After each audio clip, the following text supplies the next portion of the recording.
You're watching 11 Alive Morning News. 11 minutes of nonstop news starts now. Soggy night in Georgia, meaning a soggy morning commute for us, but the rain will be ending by mid-morning. Will we get some sunshine this afternoon? I'll let you know in the full forecast straight ahead. Property taxes due in a few days for some Metro Atlanta homeowners. Why you may be paying more this year. First, in your 11 minutes of nonstop news, we're staying on top of developments out of the story at the Atlanta airport. 3 people this morning recovering after being stabbed there. This story was so scary. One of the victims, an Atlanta police officer, Ariana Maniz, in studio this morning. Ariana, police say they do have a woman in custody here. Yeah, that's right, Aisha. The woman was arrested after she stabbed that police officer and 2 other victims. And we spoke to a traveler who saw this whole ordeal unfold in the South Terminal around 5 p.m. That person describes what happened as extremely crazy. The suspect is accused of waving a knife near security lines. But before arriving at the airport, police say she had already stabbed a taxi driver outside the North Terminal. She then exited that taxi, walked into the airport, and just as police tried to surround that suspect and get her to drop the knife, she attacked a woman, and she also stabbed an Atlanta police officer in the leg. Another officer was able to tackle the suspect and take her into custody. Now, Atlanta police are telling us that the victims are in stable condition this morning. Airport officials, they also say that the situation only had minimal impact to airport operations. Back to you. A live look right now at Gaza, which continues to feel the brunt of airstrikes from Israel days after the devastating attack from Palestinian militant group Hamas. NBC News' Richard Engel is on the ground with a look at what you can expect on the Today Show. Israeli troops are pounding the Gaza Strip more intensely than ever before in response to Hamas terrorist attacks that left at least 1,300 Israelis dead.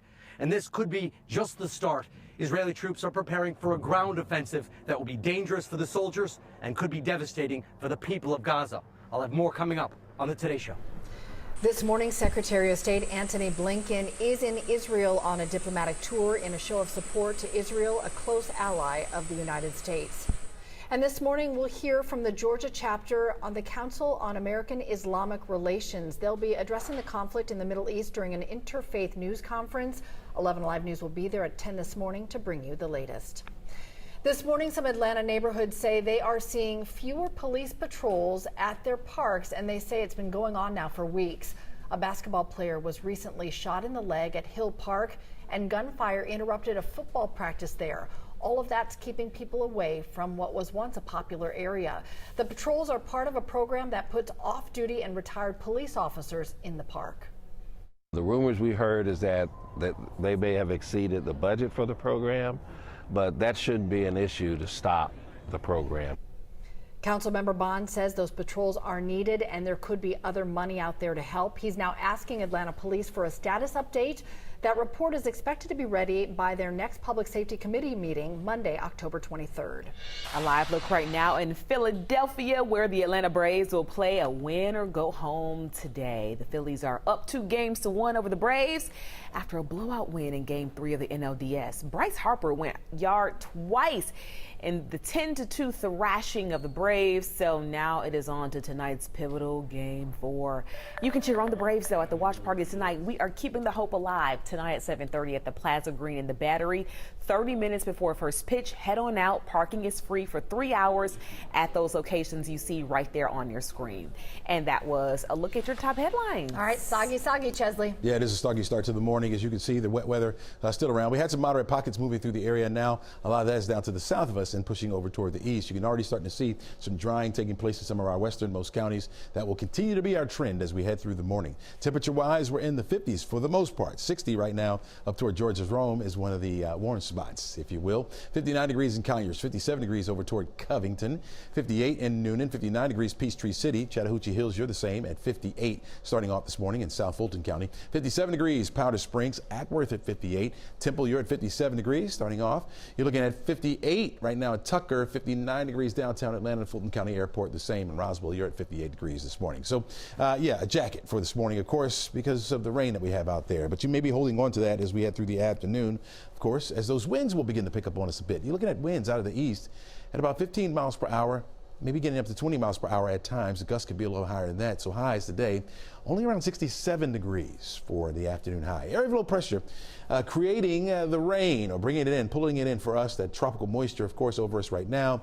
That area of low pressure also creating tornadoes down to the south. Those red boxes there are tornado watches. In fact, you have one little warning there along the panhandle there. That area of low pressure will continue to slide over toward the east. Now, this boundary will become stationary. We'll get another little wave riding along that tomorrow, which will keep the rain in our forecast. Only a 40% chance for the rain by Friday. It'll be isolated or scattered showers off and on. Not as widespread as what we're experiencing right now and what we had last night. Notice over the weekend, the rain starts to settle down. In fact, we'll be dry over the weekend and into the beginning of next week, but a little bit cooler. I'll show you why in a minute. You're looking at the rain ending this morning. By this afternoon, we'll try to break those clouds down. This is by 1:45 or closer to 2 o'clock. May start to see some slivers of sunshine in here. This is not going to last long. As you can see, that the clouds move right back up into our area. By Friday morning, we're looking at a few scattered showers down to the south, isolated showers off and on as we head through the day. Stopped here at 4:30 in the afternoon. We're still dealing with it. I think we'll deal with it through early evening before it starts to move over toward the east. In fact, waking up on Saturday morning, we'll have mostly cloudy skies. Front back off to the west of us will move through and help push those clouds out. And then we'll get that cooler air starting to slowly evect or push into the area behind the front. And so highs will be nice on Saturday. Sunday, a bit cooler, even though we'll have mostly sunny skies during the afternoon.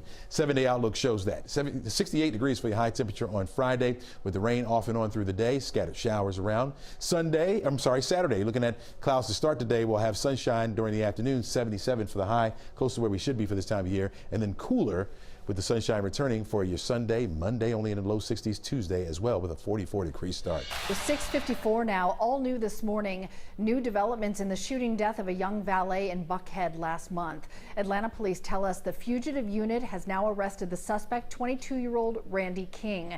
He's accused of breaking into cars and shooting and killing Harrison Olvey when Olvey was trying to stop him. Olvey was just 25 years old. His mother tells us he was getting ready to accept a job in finance and had a bright future ahead of him. We're also tracking new developments in the 2016 disappearance of 19-year-old Morgan Bauer. This morning, the two suspects charged in her death are in the Newton County Jail without bond. Police arrested Jonathan Warren and Caitlin Goebel in August, both of them out of state. They've been brought back to Georgia now to face charges, including murder. Negotiations to end the actors' strike were suspended overnight. Officials say the gap between the studios and the actors are just too great. In a statement, they say conversations are no longer moving in a productive direction. SAG-AFTRA actors have been on strike since July 14th. Later today, people getting Social Security checks will find out just how much they can expect to be paid next year. The cost of living adjustment will be announced this morning. The increase is to help keep up with inflation. It's expected the increase will be around 3.2%. An important deadline just a few days away now for homeowners in Metro Atlanta. Property taxes are due in a number of counties this coming Sunday, October 15th. We're talking Gwinnett and Cobb, among others. Places like DeKalb, Fulton, and Clayton counties have a little more time. That due date isn't until November 15th. But this year, you may notice your taxes are higher than normal. Some of you say your bills are hundreds, even thousands more. We checked in with 11 Alive financial expert Andrew Poulos to find out why. Home prices increased, the amount of home sales also increased, which has been pushing values up. So just the whole economic situation has been increasing values, which allows a tax assessor to come around and reassess and increase the values to what they believe is fair market value. And therefore, the counties are asking for more money. So while that deadline is closing in, you do have some options for next year. When the property taxes are sent out, you can actually file an appeal within 45 days of the date that you get the notice. While the appeal is going through the system, the value of your home, you can actually be frozen for 3 years after the case is over. Poulos says new homeowners should also apply for homestead exemption. Winner, winner, very pricey chicken dinner. One winning Powerball ticket sold worth $1.7 billion. Didn't happen in Georgia. It was in California, about an hour and a half north of LA. Some Georgians were pretty lucky still, though. It's all relative. 6 tickets sold for $50,000. It's not $1 billion, but it's something, Chesley. That's absolutely right. I'll take it. Sure.